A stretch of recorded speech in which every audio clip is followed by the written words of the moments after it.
Agora vamos para as vogais? Vamos falar um pouquinho das vogais? Então,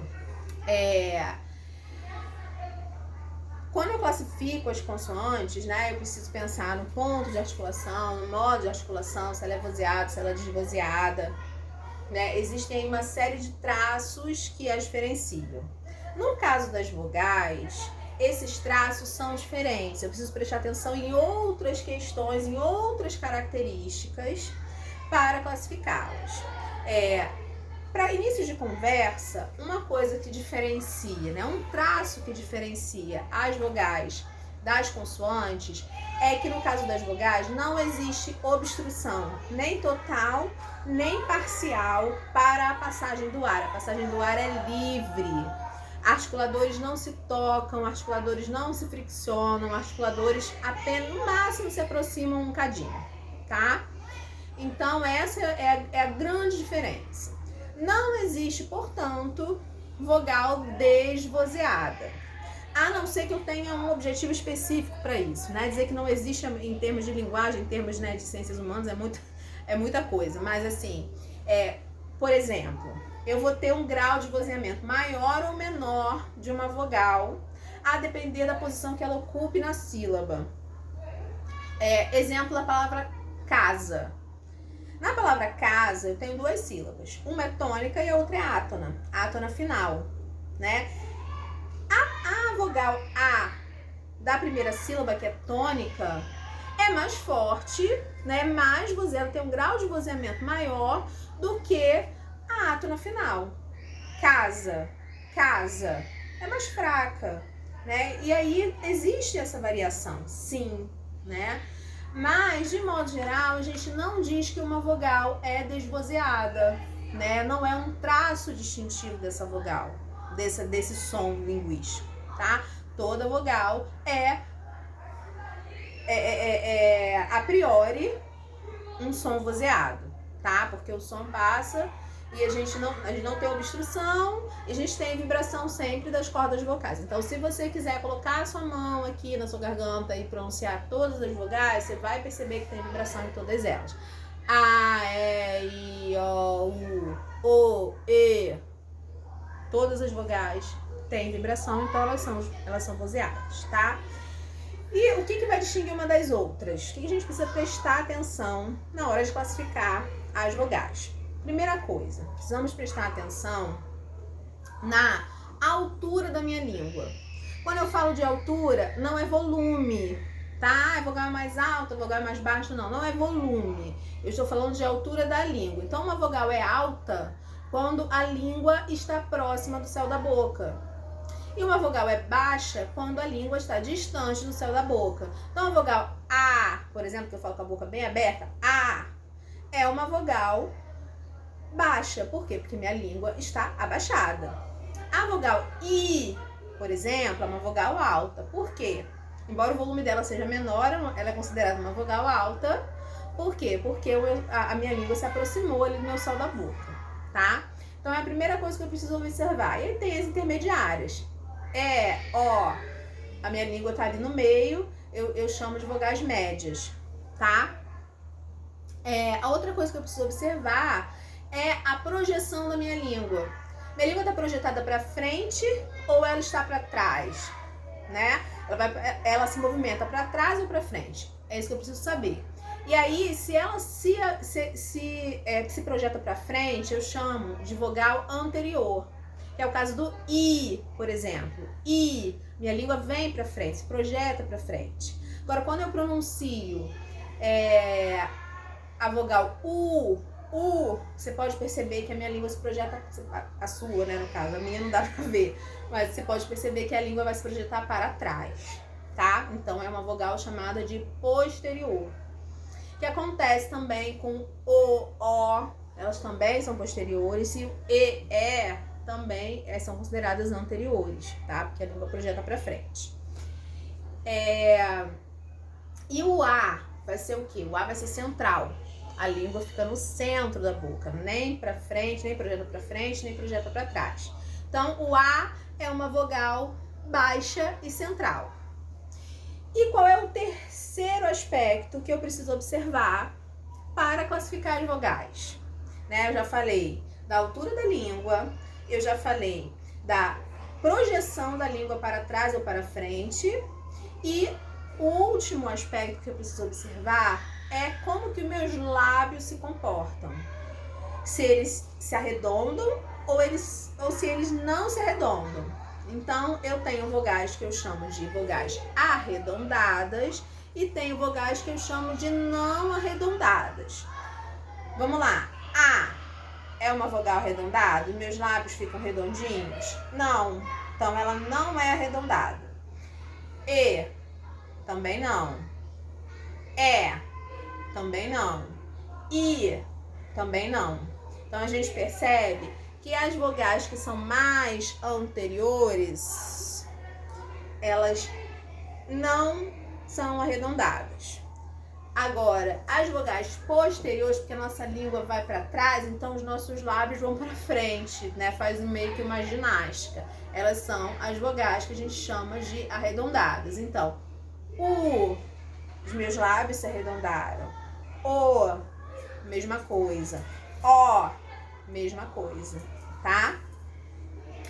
E, então, são essas três coisas que a gente precisa observar. Então, uma vogal. Como é que eu classifico, então, uma vogal? Se eu pedir para vocês para classificarem para mim, classifica para mim a vogal I. Você vai dizer para mim que ela é uma vogal.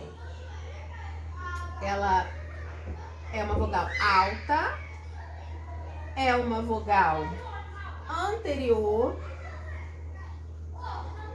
e é uma vogal não arredondada. Agora, se eu pedir para vocês classificarem a vogal O. A vogal O, que é o O aberto, é justamente classificada, ela é simbolizada por um C ao contrário, que é um Ozinho, né? Uma aberturinha para dizer que é O e não O, tá? Esse O, ele vai ser classificado como uma vogal. Ele é alto? Não, mas ele também não é baixo. O, ele é médio, uma vogal média, tá? Média baixa, que é mais próxima lá do A. É uma vogal posterior. E é uma vogal arredondada. Tem um arredondamento dos lábios, tá?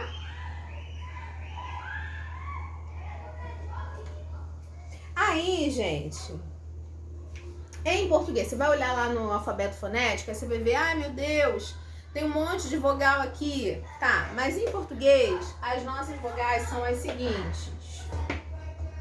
Nós temos 7 vogais que distinguem significado, né? Então, é o A, é o E, aliás, A, vou botar aqui o aberto, E, que é o fechado, I. Temos o e o O aberto. Essas são as nossas vogais que nós precisamos saber, tá? Então, vamos lá. Vamos, então, fazer a transcrição da palavra casa. Vamos partir agora para a transcrição. Palavra casa. Tem aqui 2 sílabas e tal, belezinha. O som K, o som A, o som Z e o som A de novo, tá? Aí, vocês perceberam que eu tenho a letra que não corresponde aqui ao fone, né? Ao som, ao símbolo fonético, né? A única que parece mesmo é só o A aqui, né? A gente viu isso. Agora, como que eu faço para identificar a sílaba tônica? Como é que eu identifico a sílaba tônica? Eu coloco um acento, eu coloco um ponto, o que eu faço? Um traço, sublinho? Não. eu vou fazer o seguinte, vou colocar um apóstrofo antes da sílaba que é considerada tônica, tá? E se eu quiser fazer a separação de sílaba, eu posso colocar um pontinho aqui. Minha caneta agora tá... Posso colocar um pontinho, mas não é obrigatório não. A sílaba tônica a gente precisa marcar. Sílaba nem tanto, tá? Se eu quiser, por exemplo, fazer a transcrição da palavra frutas. Vamos lá. Vou botar aqui, frutas. Como que eu vou fazer? Sílaba tônica é o fru, né? Então eu já boto aqui o meu apóstrofozinho aqui. Uma fricativa, o TEP, o T, A e o S aqui. Tem outra forma de fazer classificação, de fazer transcrição fonética dessa palavra? Vamos pensar. Eu, como carioca, eu não falo frutas. Eu falo frutas. Eu dou aquela chiada básica lá no final. Então, eu posso fazer, de acordo com a minha pronúncia, a transcrição fonética ficaria assim.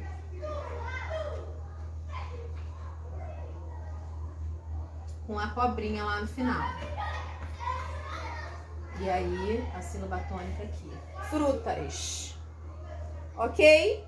Então, a transcrição fonética não tem muito mistério, tá? Você precisa ter aquela sensibilidade para saber qual é a sua pronúncia, né? Como que a palavra está sendo pronunciada e aos pouquinhos ir pegando a manha, né, dos símbolos, né? Por exemplo, vou colocar aqui uma outra palavra. Botar a palavra começar.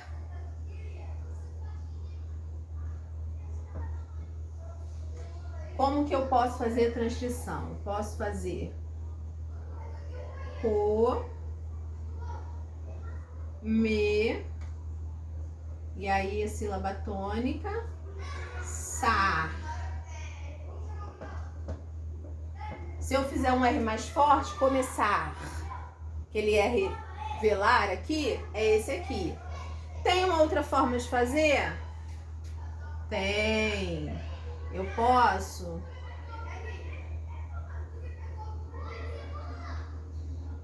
fazer um R mais aspiradinho.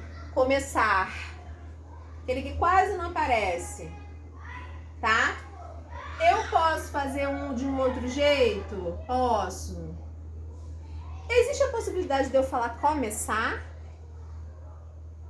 Começar ou começar? Não, acho que não, né? Mas existe a possibilidade de eu simplesmente não pronunciar esse R final. Começar. Vamos começar? Então, é um tipo de pronúncia válida? Ela existe? Ela é usada por comunidade de fala? Sim. Então, eu posso contemplá-la, tá? Outra palavra, vamos lá. Vai treinar mais um pouquinho. Vou botar aqui a palavra peteca.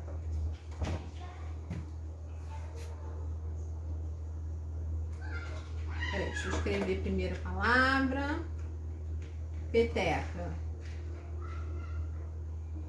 Eu posso escrever desse jeito aqui. Peteca. E aí a sílaba tônica aqui, o té, né? Ou eu posso escrever pé, teca.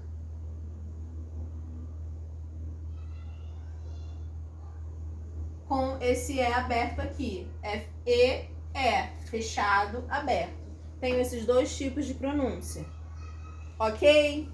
Então, gente, transcrição fonética é por aí. É observar a pronúncia, observar o sotaque e ir lá usando, né? Você não precisa decorar todos os símbolos, mas com o tempo a gente acaba fazendo isso, tá? A gente acaba decorando com a prática. Ok, gente? Então é isso. Beijo e até a próxima.